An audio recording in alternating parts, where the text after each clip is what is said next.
All right. Like Brother Xavier was saying, I always start my class with the same thing. Know that if you get anything from this class, it's not from me. I'm heavy on not trying to take any glory for anything. Like all the glory to him. I don't know what you've been through. I don't know what you're going through. Hey mama. I don't know what you're going through. I don't know what you've been through. You know? So if you get anything from this class, again, it is not from me. Give God the glory because he's speaking to you. All right. So we always start off with a question. Now, my sister's not here, so I don't have so, and then she's usually the one that does the Friday Night Live post. So I don't know if anybody, I don't know. Anyway, so we always start off with a question. The question is, how many of us know how to plant a seed? Really simple question. It's a regular seed. Like, what are the steps? Like, what are the steps to planting a seed? Okay. Yeah. You gotta make sure the soil is good. Okay. Dig a hole.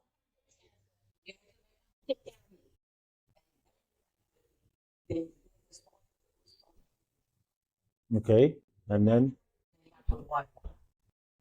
so dig a hole in the ground, place the seed, cover it up, water, and finally sunlight, right? How many of us are farmers here? Not one of us.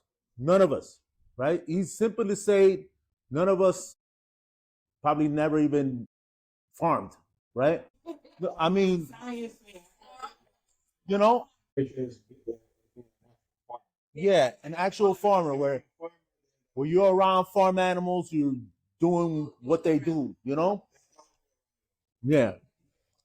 So I don't think anybody here has ever done that. Well, let's wait for X and ask him. So X started off the question to start off the class was, how many of us know how to plant a seed? And what are the steps? Do you mean the pot or the ground? It don't matter. How do you plant a seed? You dig the hole out, Mm-hmm. seed in, back on top of it, water in. Mm-hmm. And then the sun does the rest, right? Another question is, are you or have you ever been a farmer? Okay. So this is just basic knowledge, right? On how to plant a seed. Yes, mama. Yeah. We didn't need to be a farmer to know these things. This is just basic knowledge, right? Something that we probably learned when we were kids. Destiny, you mentioned when you were in elementary school, right? You did something similar, right? Pretty much all of us did. So if you guys can open up to Matthew 13, 3 to 9. Yep. Hey, Steph. 13, 3 to 9. So, Steph, we started off the class with the question, do you know how to plant a seed? And if you do, what are the steps? Mm-hmm. Okay. Sunlight, right? Another question is, are you a farmer or have you ever been a farmer? Okay. But so we didn't need to be a farmer to know these things, right? So we're going to the scripture in Matthew 13, 3 to 9. Somebody can read. Anybody. Then he spoke many things to them in parables, saying, Behold, the sower went out to sow. And as he sowed, some seed fell by the wayside, and the birds came and devoured them. Some fell on stony places, where they did not have much earth, and they immediately sprang up, because they had no depth of earth. But when the sun was up, they were scorched, and because they had no root, they withered away. And some fell among thorns, and the thorns sprang up and choked them. But others fell on good ground and yielded a crop, some 100-fold, some 60, some 30. He who has ears to hear, let him hear. All right. Did you guys notice something in that story right there? As we read this parable, hey, so now I got to ask you the question. Yeah, that's fine. It's a quick question. Do you know how to plant a seed? A regular seed. Do you know how to plant a seed? No? So to plant a seed, you need to dig a hole, put the seed in, cover it up, put some water on it, and make sure there's plenty of sunlight for it to grow. So needless to say, I don't even have to ask you, have you ever been a farmer? Because obviously not, right? But it's common knowledge for most people that you know how to plant a seed. It's really simple. It's like 4 steps, done. Now, we just read in Matthew 13, 3-9, and it's the parable of the sower.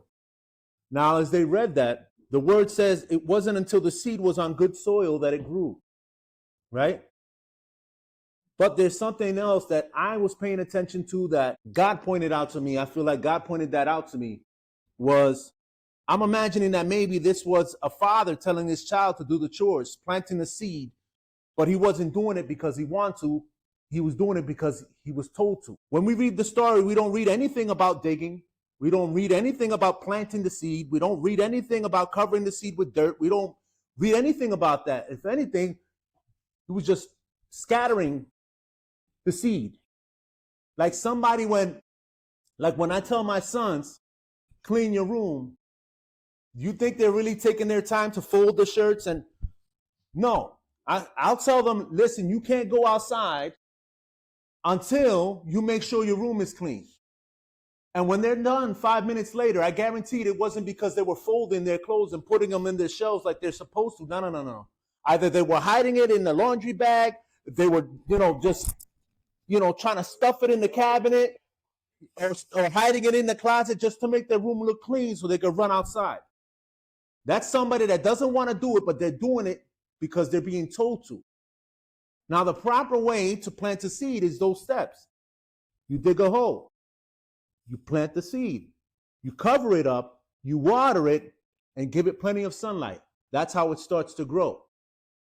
But when you're doing it, in Spanish, they say con mala gana. How do you say that? No desire at all. Like, you're just like, I don't want to do this, but whatever. I don't want to get in trouble. Let me just, you know what I'm saying? We're reading in Matthew 13, 3-9. So nowhere in that story does it say, But like, when you throw grass seeds, you just throw them. Yeah.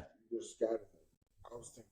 So nowhere in the story does it say, we don't read anything about digging the planting the seed. We don't read anything about covering the seed with dirt, making sure that it gets water and it's in an area with sun.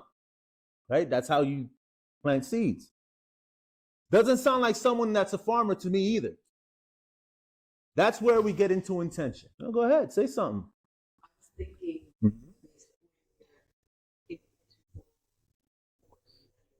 Then what are you doing?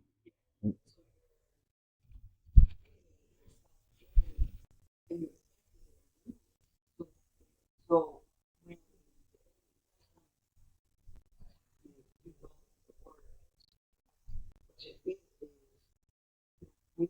Mm-hmm. So it just actually thought about like how you throw like see he said Surface level. Bendición. so You'll see. Yeah. You'll see. So this is where we get into intention. So we're studying Matthew 13, 3-9. Yeah.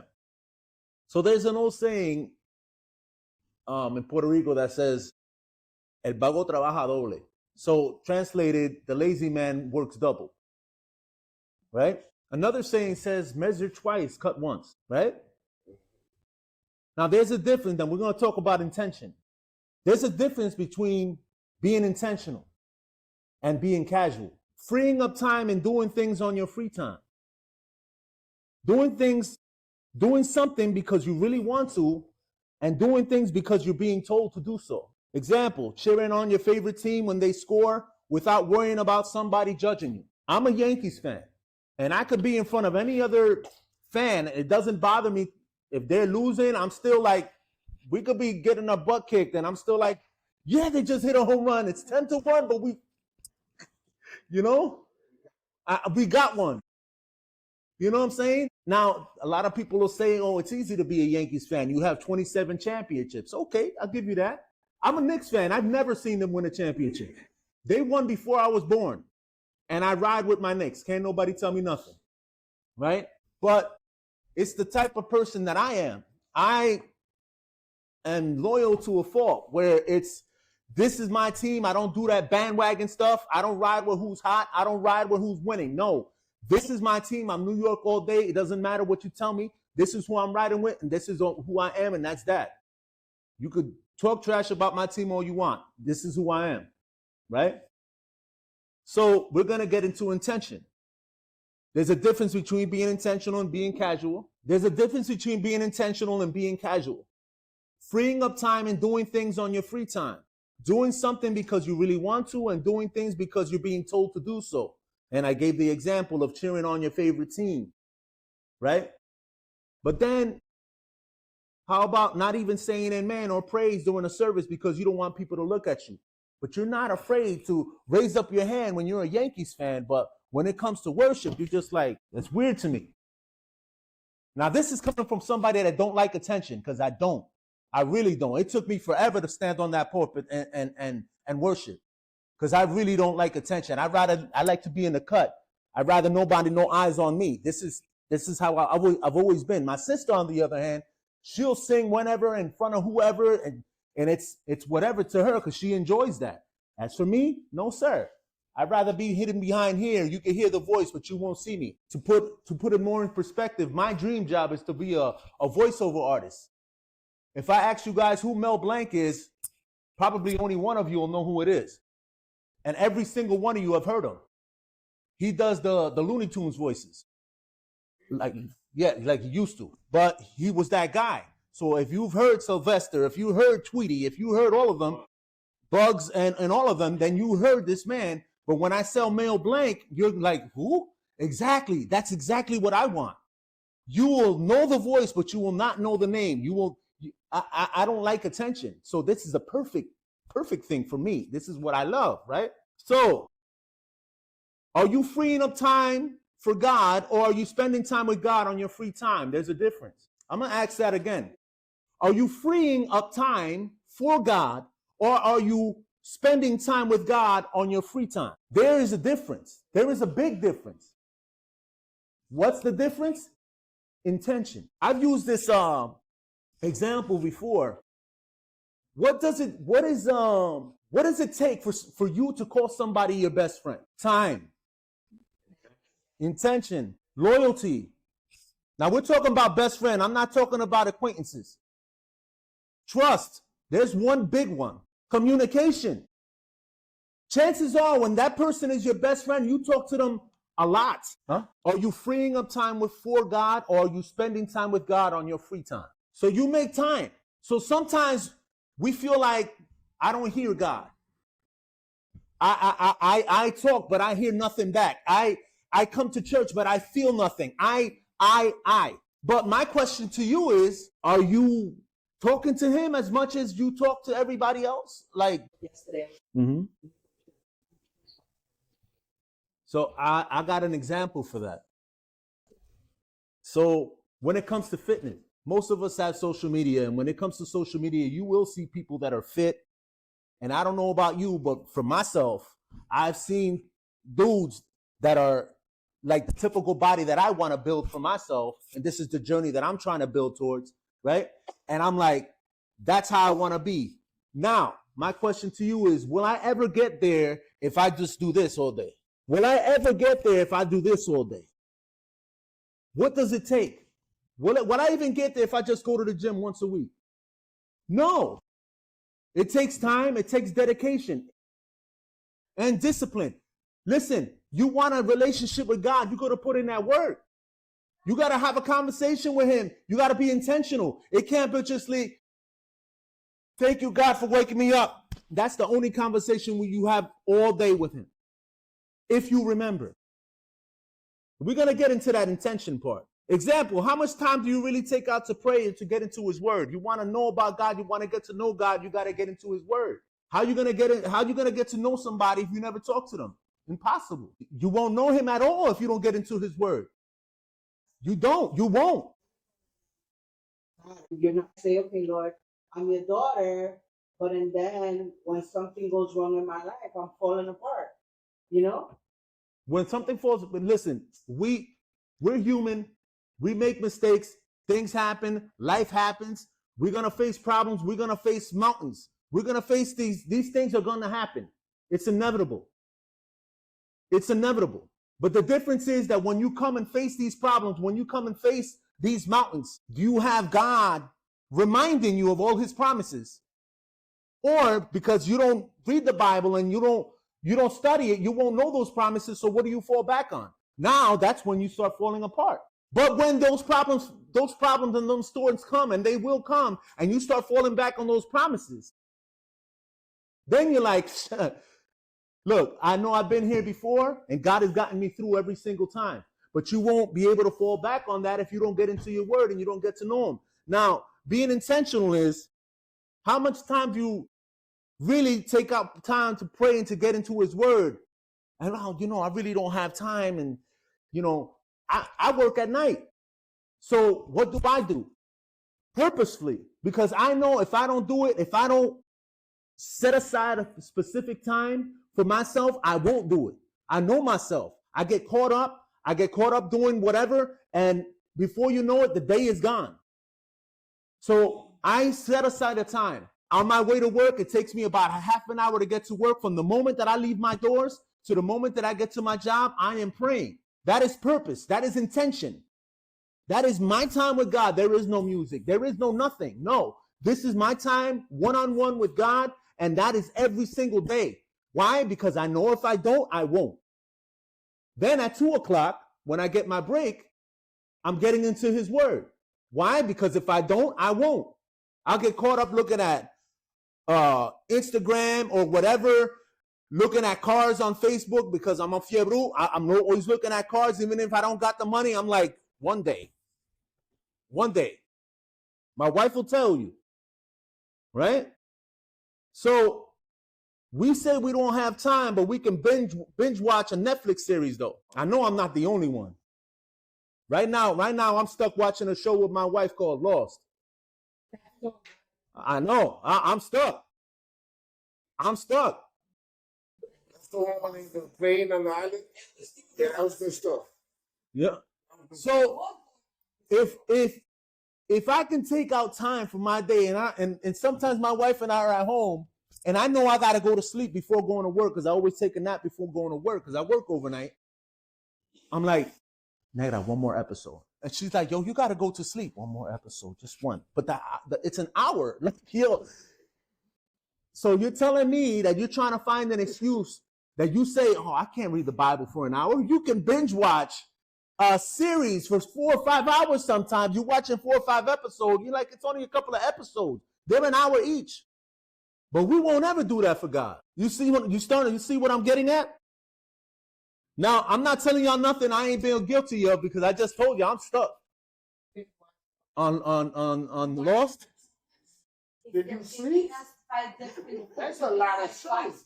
Series, like 14 episodes. I'm telling you, this is what I'm saying. If we can make time to binge watch a show, whatever show it is, whatever you into, we can definitely make time for God. There's priorities.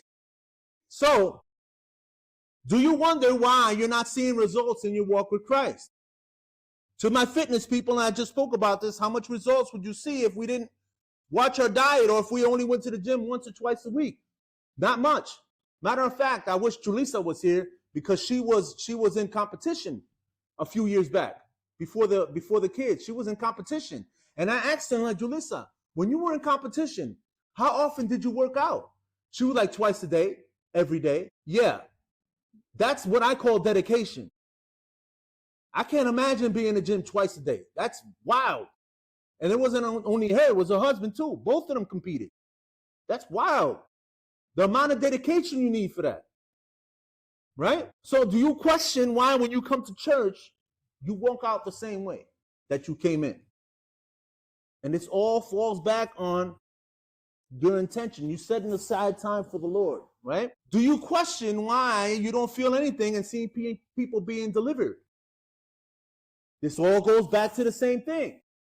Spending time with the Lord, getting into his word.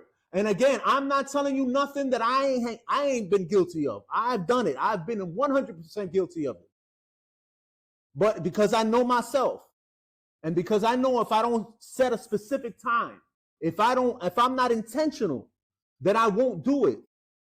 Some people are, they're good with setting schedules. They're good with, oh, you know what? I'm going to do this today, and they stick to it.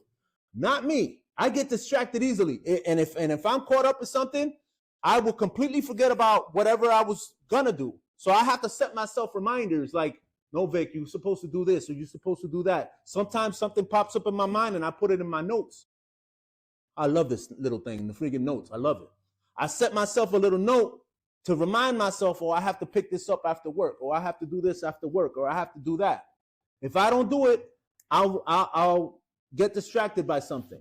So being intentional. So being intentional with our time with God is key. So what does intention mean when it comes to your walk with Christ? Intentional means purpose. It means mission. It means important. It means passionate. It means goals. It means no matter what. It means above all else. It means effort. It means urgent. It means a priority. It means taking this task to the best of your ability. Now, when you think about that and you apply that to your spiritual life, how much closer are you going to be to God when you're making him the priority? Because sometimes, and I'm guilty of it, we're going through a problem, and instead of going directly to God first, no, we're calling everybody and their mother for advice. And God is like, are you serious? I have all the answers. I'm your cheat sheet. What are you wasting your time talking to these people that have no idea what they're talking about? Really? Like, hello? And all right, I'll wait. See? I told you. You're still not coming to me. That's fine. I'll wait. There you go again. Are you going to come to me now? No? All right. Oh, now you're crying. Okay. Oh, now you feel like you have no other hope. Oh, now you feel like you got no way out. Now you want to come to me. I'm your last resort. No. He shouldn't be your last resort. He should be your first. You have a problem, go directly to him. And he would lead you what you're supposed to do. But again, I'm not pointing fingers at nobody. I'm because I am super guilty of that. I'm going through something. I'm like, the last thing I think of is God. I think as a man, I want to take things into my own hands. I want to handle it myself. It's a pride problem. It's a man problem, especially with men. Am I lying? We take pride in saying I did that. I can't speak for women. I can speak for me. I'm super guilty of that. I want to handle it myself. I want to be able to say, "Nah, I did that." Did you though? I heard a saying one time that somebody had said to me, Victor, if it's his will, it's his bill. So if he's telling you to spend some kind of money on something, look, you can't outspend God.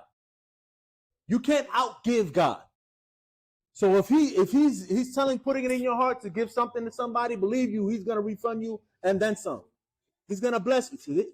Then that's what it is. So we got into intention, right? So listen, on the flip side of it, being casual means no effort. If I have time, I'll think about it. I'll kill time with it. If I get a chance, maybe. If I remember, we'll see. No urgency, not a priority, not doing the task to the best of your ability. How many of us have a walk like that with Christ? Oh, you know what? I didn't really remember to pray today. I didn't really have a chance to read the Bible today. You want to repeat that? Being casual means no effort. If I have time, I'll think about it. I'll kill time. If I get a chance, maybe. If I remember, we'll see. No urgency, not a priority, not doing the task to the best of your ability. Or I'll do it later. Now, I don't know about y'all, but if I'm just giving y'all a heads up right now, if y'all invite me somewhere and I say I'm thinking about it, I'm not thinking about it. It's already decided. If I tell you maybe, then the answer is no. We'll see. Let me see. If I get a chance, if I say any of those things to you, yeah, Vic, just say no, bro. Just say no. But I don't like saying no because the Bible says, let your yes be yes and your no be no. I'd rather just say, I'll think about it.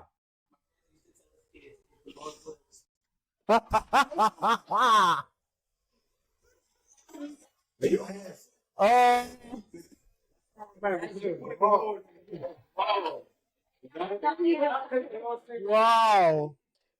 And I was about to say, I'm going to start using that. I guess I can't now.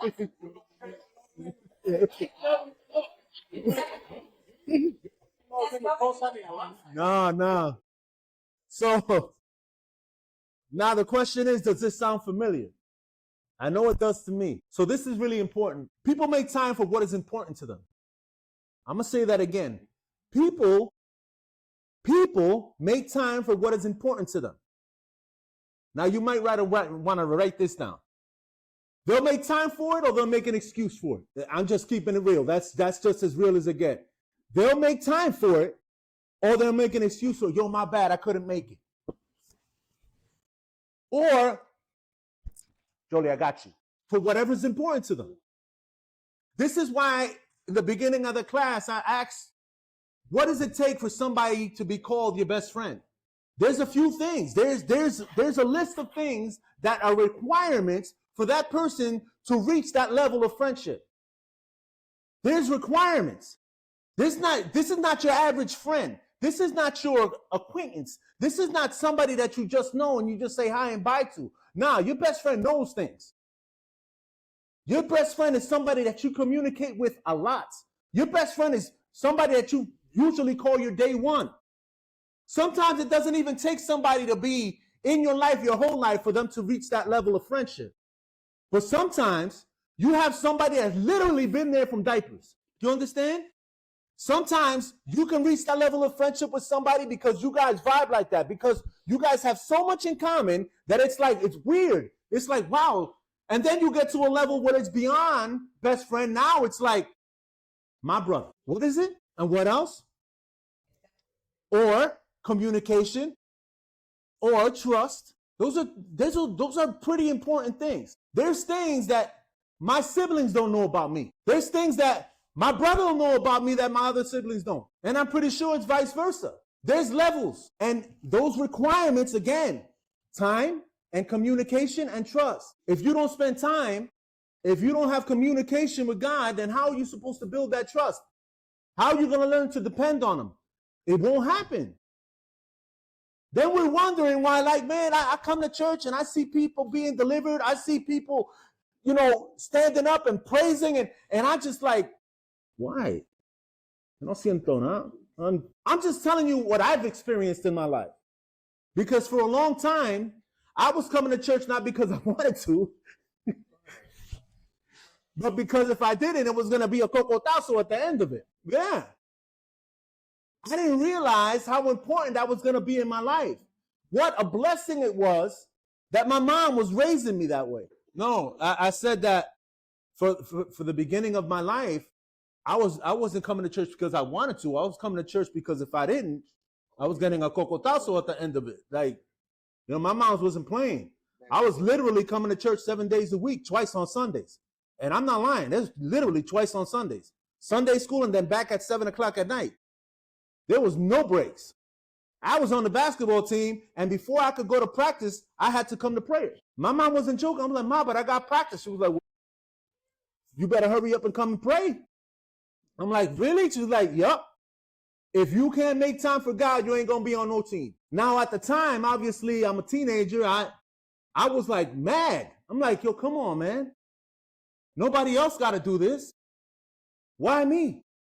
Not realizing how much of a blessing that was, that she was so focused on making sure that I had a relationship with God. But the thing was that a relationship with God can't be forced. Like the Bible says in Proverbs 22:6 that you train up your child in the way he should go, and when he is old, he will not depart from it.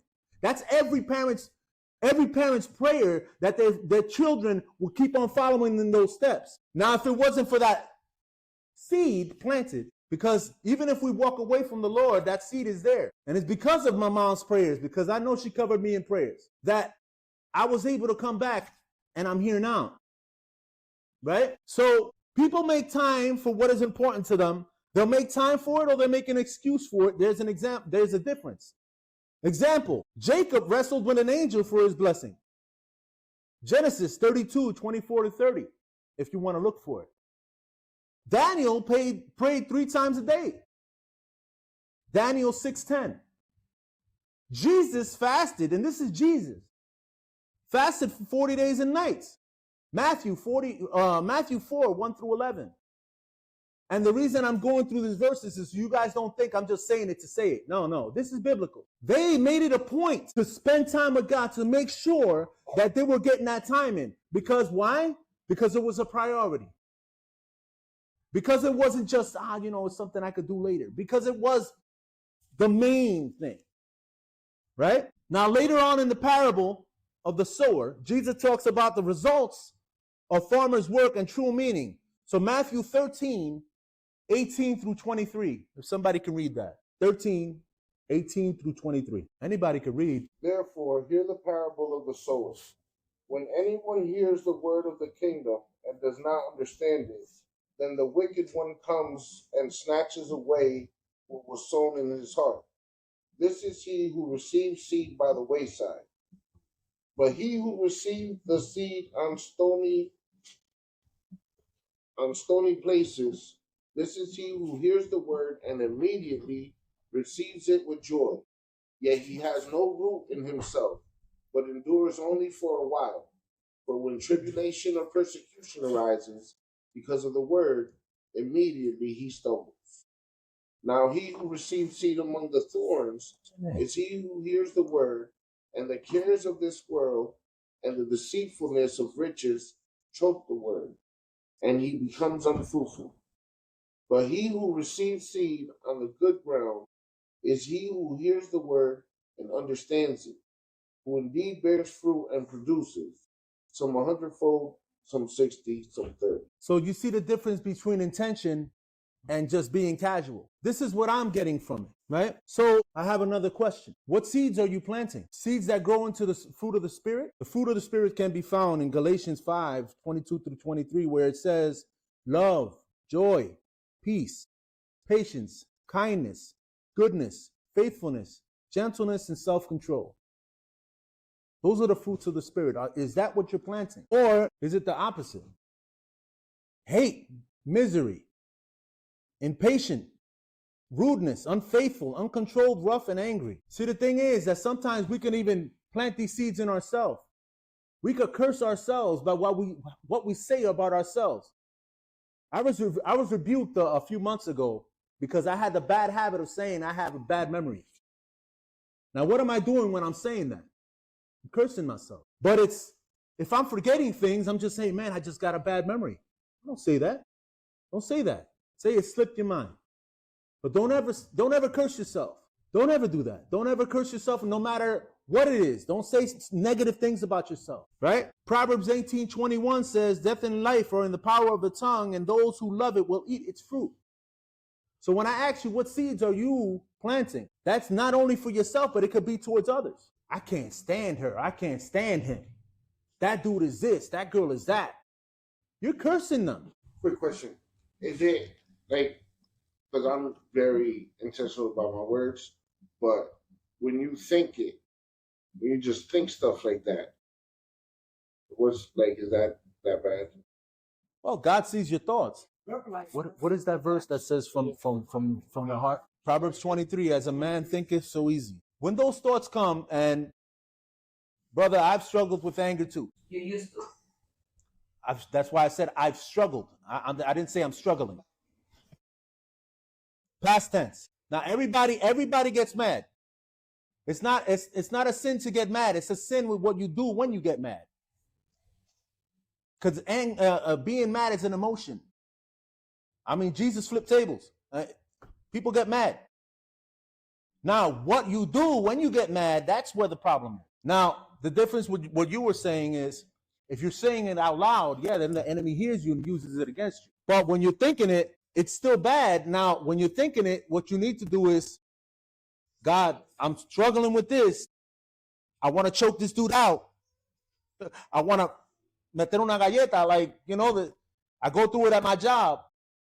And I'm like, see, what happens is sin starts with a thought. A person doesn't cheat on their loved ones without it being a thought first. A person doesn't commit a crime without it being a thought first. You know? Before you go to rob a bank, before you go to kill somebody, before you go to beat somebody up, before you do any of those things, it was here. Yeah. So again, it goes, so what seed are you planting? These are really important things because we could be struggling with anything. It could be anxiety. It could be depression. It could be suicidal thoughts. It could be uh, violence. It could be any of those things that if you're constantly thinking about doing these things and whatever, and you know, and it's like the more you think about it. Now, I don't struggle with anxiety. You know, I don't know. I don't know why. I don't struggle with it. Thank God. I don't struggle with anxiety. Angry. Dude, I would light up like a match for absolutely no reason. It'd be the littlest thing. And my wife would be like, you need Jesus. Like, you need to relax. Like, bro, why are you so mad? Like, why?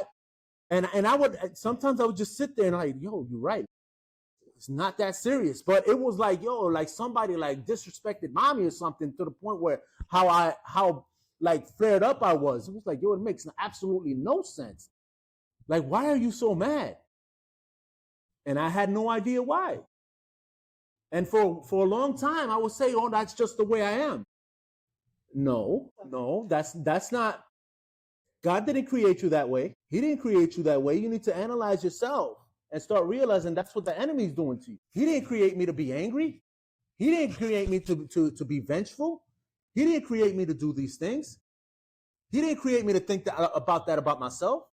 No. So these seeds I was planting on myself, basically cursing myself, saying, no, I'm angry. I got a bad memory. I'm this, and I'm saying this about myself to the point where I'm starting to believe it. When I like to think of myself as a nice guy. You know what I'm saying? I like to think of myself as a good person. I like to think of myself as a person that likes to help people out. When you start speaking like that about yourself, you start to feel better. But when you start speaking negativity about yourself, then that's what you're gonna see, right? You were gonna ask something, Janet? Yeah, Proverbs 18:21. Mm-hmm. Yeah.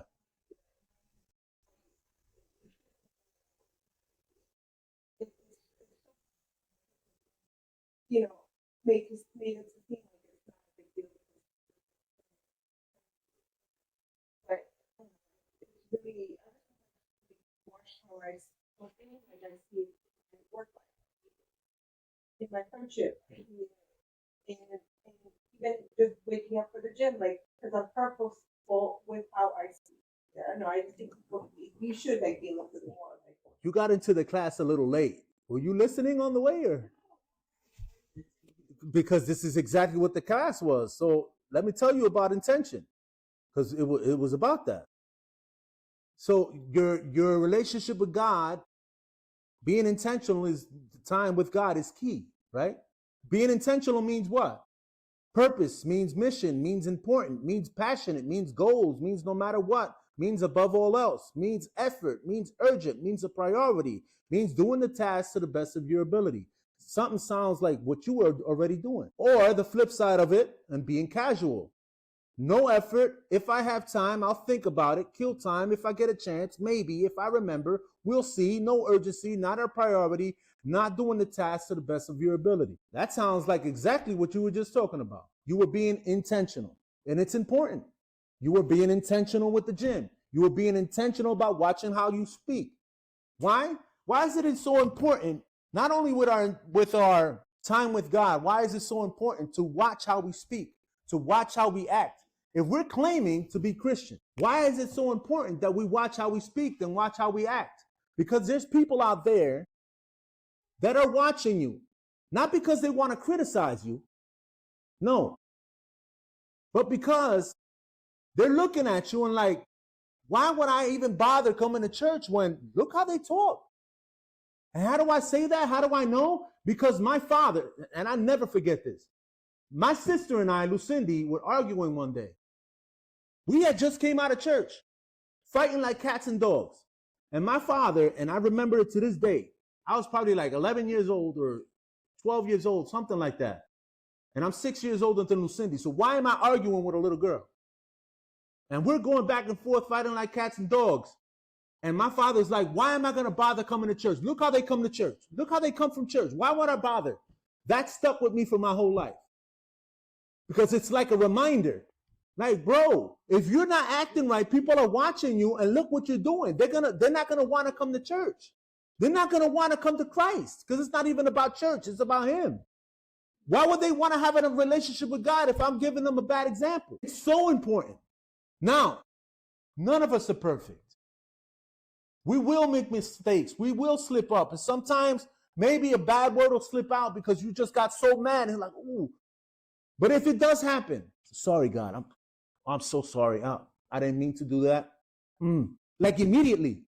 And sometimes you won't even catch it. Sometimes you'll do something, you may offend somebody and you don't even realize it. This is why it's so important to ask for forgiveness daily, because sometimes we do things and we don't even realize it. Sometimes we'll catch it like a stank eye from people. And you don't even know what you did. Like, yo, why am I getting a cold shoulder from Courtney right now? Like, did I give her an attitude? Did I say something to offend her? Did I, you know? She just like, Or, you know, like, I mean, I'm just using you an example, obviously, but it's like, you know what I mean? Like, you just don't know. So, you know, just ask God for forgiveness daily, because you really just don't know. You could be offending somebody and causing that person to not even want to come look for God because of the way you're acting. And that's bad. So the whole class, and then, man, the class was kind of short. I'm not going to lie. Glory to God. Let me get back to that.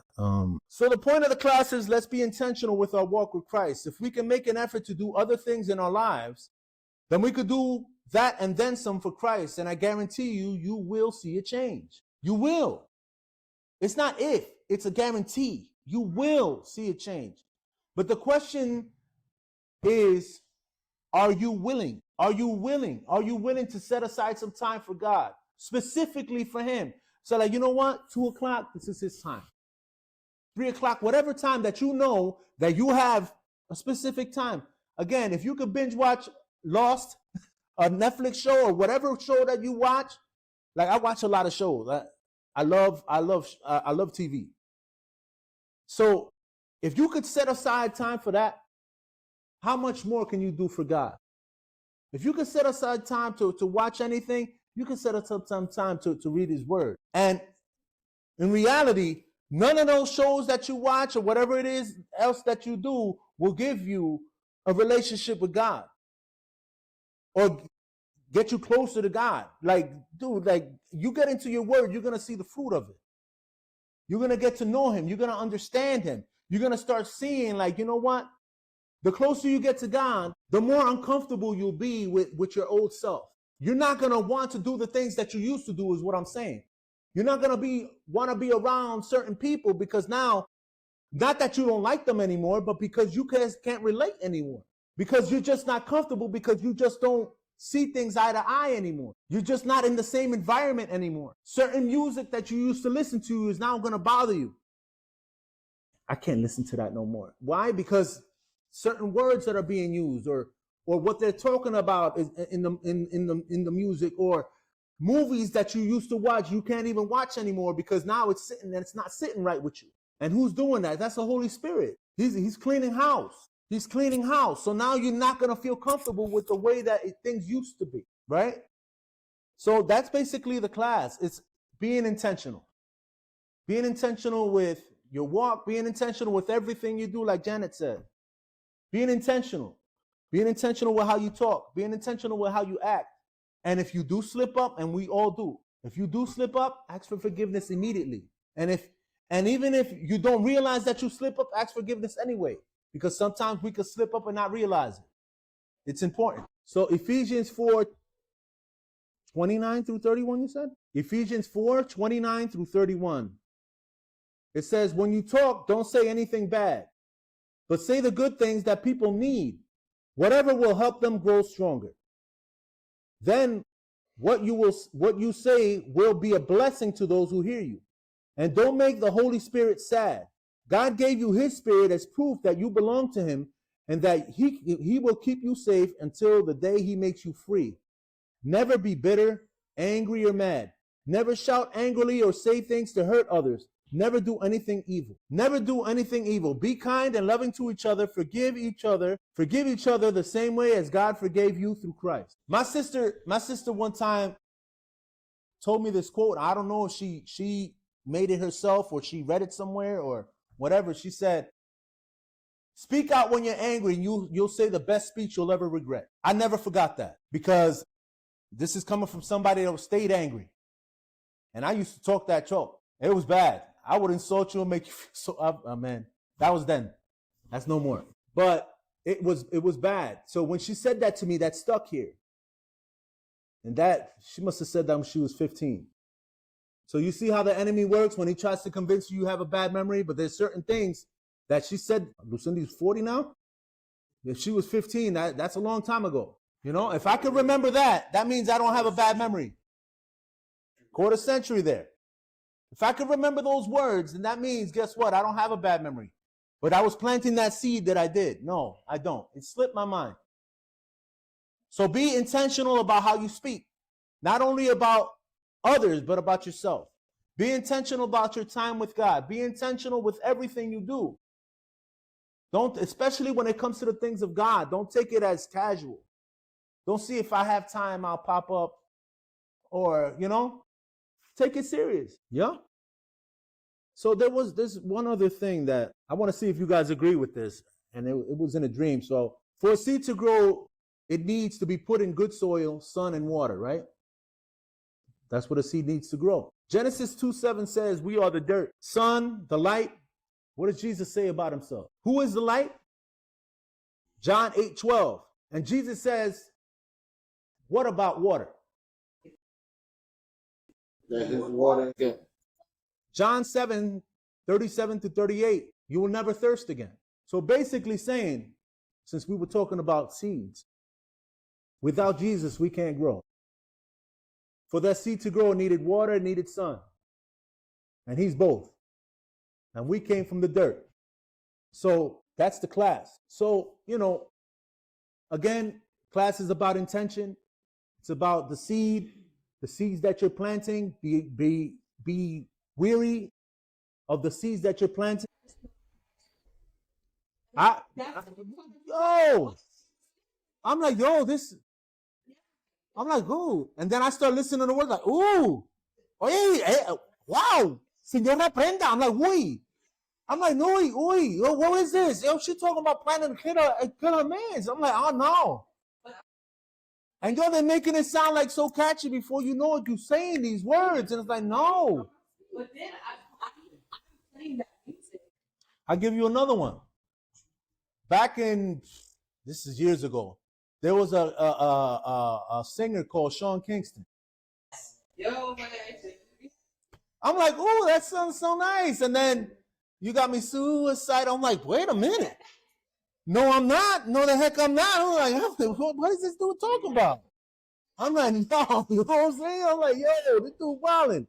Anyway, Shauna, you brought up like about like tearing out the root, right?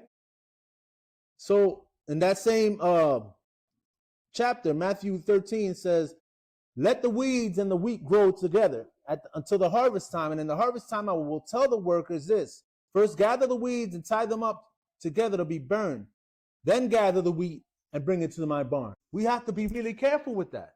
Those weeds represent the sin, represent the bad stuff that's lingering, that's sitting there. And we have to be, again, intentional, watching, because sometimes we'll get caught up in a song and we're saying these words and we don't realize, again, and I read it. Hold on. Proverbs 18:21 is the power of your tongue. Death and life are in the power of the tongue, and those who love it will eat its fruit. You have to be very careful what you're talking about. Now, Psalms 1, 2 and 3 says, but his delight is in the law of the Lord, and in his law he meditates day and night. He shall be like a tree planted by the rivers of water that bring forth its fruit in its season, whose leaves also shall not wither. Yeah, that's when you're intent, and whatever he does shall prosper. Yeah, when you're intentional, you get those roots, and those roots are strong. Sometimes I even think about palm trees. So when you see palm trees and those storms come, they're not uprooted. They're just, but then they come back into place.